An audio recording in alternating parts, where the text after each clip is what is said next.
Assalamualaikum warahmatullahi wabarakatuh. Alhamdulillah, wassalatu wassalamu ala rasulillah wa ala alihi wa sahbihi wa man ittaba'a hudah. Amma ba'd. Allahumma la sahla illa ma ja'altahu sahla wa anta taj'alul hazna idha syi'ta sahla. Allahumma sahil alaina warzuqna ilman nafi'a wa amalan mutaqabbala. Amma ba'd. Kaum muslimin pendengar yang budiman, salah satu kaidah dalam Islam yang tergolong penting adalah ittiba' kepada salafus saleh dalam memahami, menafsiri, mengimani serta menetapkan sifat-sifat ilahiyah tanpa takyif, yakni bertanya atau menetapkan hakikat bagaimananya, dan juga tanpa takwil atau memalingkan makna sebuah lafaz dari makna yang zahir kepada makna yang samar atau lemah.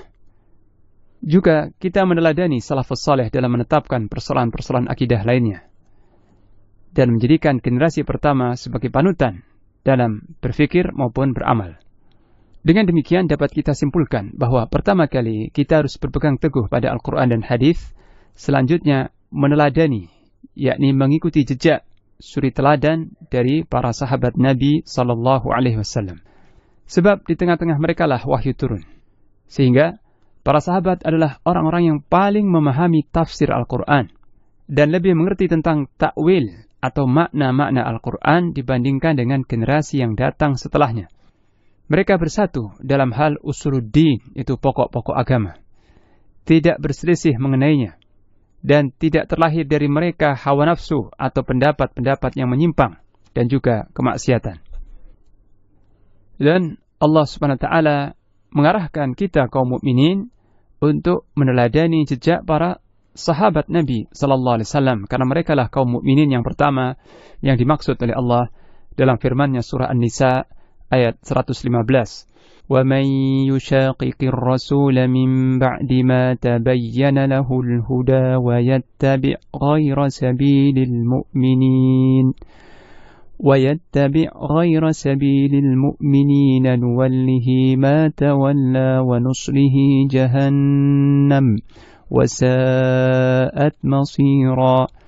Dan barang siapa yang menentang Rasulullah sallallahu alaihi wasallam sesudah jelas kebenaran baginya dan mengikuti jalan yang bukan jalannya orang-orang mukmin, yakni para sahabat, niscaya kami biarkan ia leluasa terhadap kesesatan yang telah dianutnya itu, dan akan kami masukkan ia ke dalam neraka jahanam, dan itulah seburuk-buruk tempat kembali. Na'udzubillah min dzalik.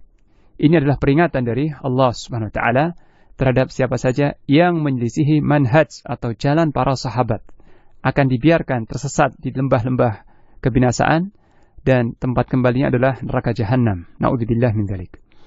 Jadi para sahabat yang mulia, mereka berbeda dengan ahlul kalam.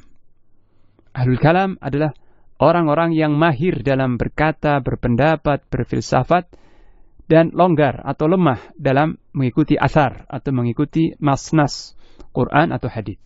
Mereka disebut ahlul kalam karena paling pandai berbicara dan mengikuti pendapat fulan dan fulan, serta meninggalkan firman Allah Ta'ala dan sabda Rasul Sallallahu Alaihi Wasallam.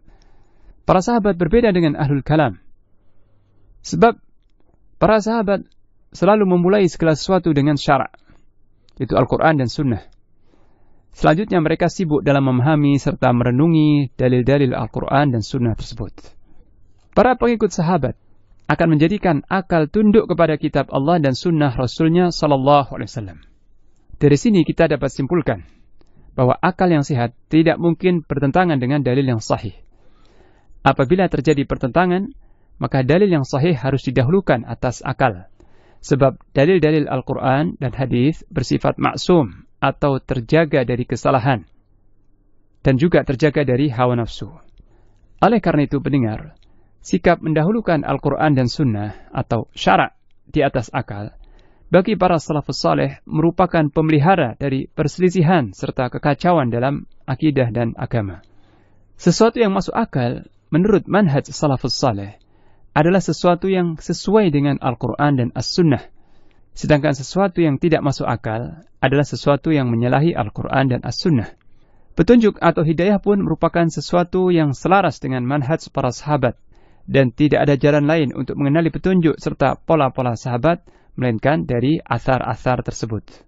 Dan pendengar, prinsip-prinsip akidah bagi pengikut manhaj salaf saleh pun nampak jelas pada keimanannya terhadap sifat-sifat dan nama-nama Allah Ta'ala tanpa membuat penambahan atau pengurangan atau perubahan. Para sahabat ketika membaca atau menemukan ayat-ayat atau hadis-hadis tentang asma wa sifat, mereka membiarkan nas-nas tersebut sesuai dengan apa yang dinyatakan dalam Al-Quran dan hadis.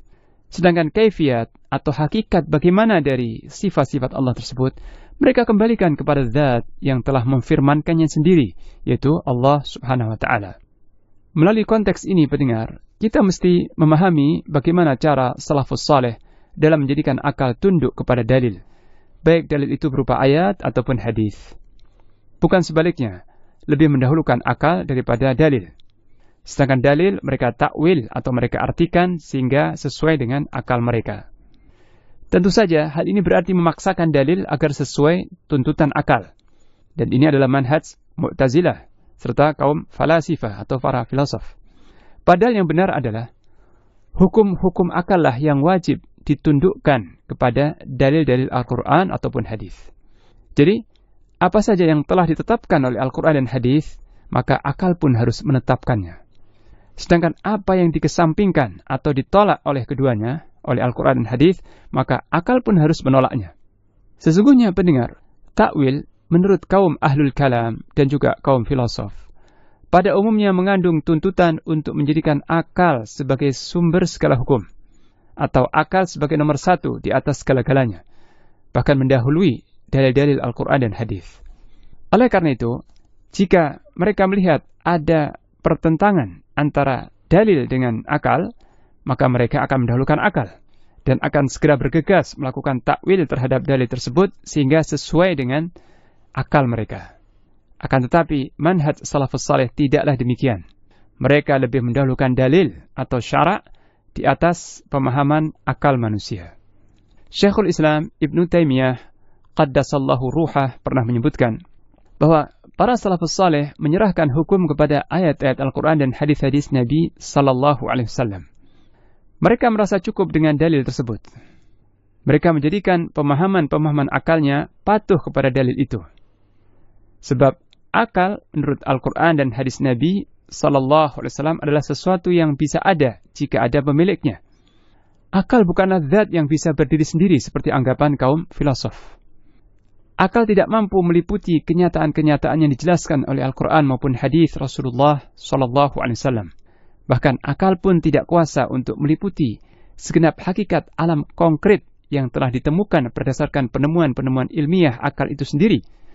Maka bagaimana mungkin akan dapat menjangkau kenyataan atau hakikat alam gaib? Oleh sebab itu, pendengar yang dirahmati Allah, wajib hukumnya untuk pasrah kepada dalil Al-Quran dan hadis. Wajib mengimani segala apa yang disebutkan di dalam Al-Quran dan hadis sahih, baik yang menyangkut alam gaib maupun alam nyata. Lebih khusus lagi ayat-ayat yang menyangkut sifat-sifat Allah Ta'ala. Maka wajib kita mengimaninya tanpa takwil, interpretasi yang memalingkan dari makna yang zahir, ataupun mengubah makna maupun lafadznya. Dan juga tanpa ta'til, yaitu menolak hakikatnya atau menafikannya. Pendengar yang dirahmati Allah, demikianlah penjelasan singkat terkait manhaj para sahabat dan juga salafus saleh dalam mendahulukan syara' atau dalil di atas akal. Semoga Allah Ta'ala memberikan kepada kita taufik untuk istiqamah di atas manhaj Rasul sallallahu alaihi wasallam dan para sahabatnya yang mulia. Wassallallahu ala nabiyyina Muhammad wa ala alihi wa sahbihi wa sallam.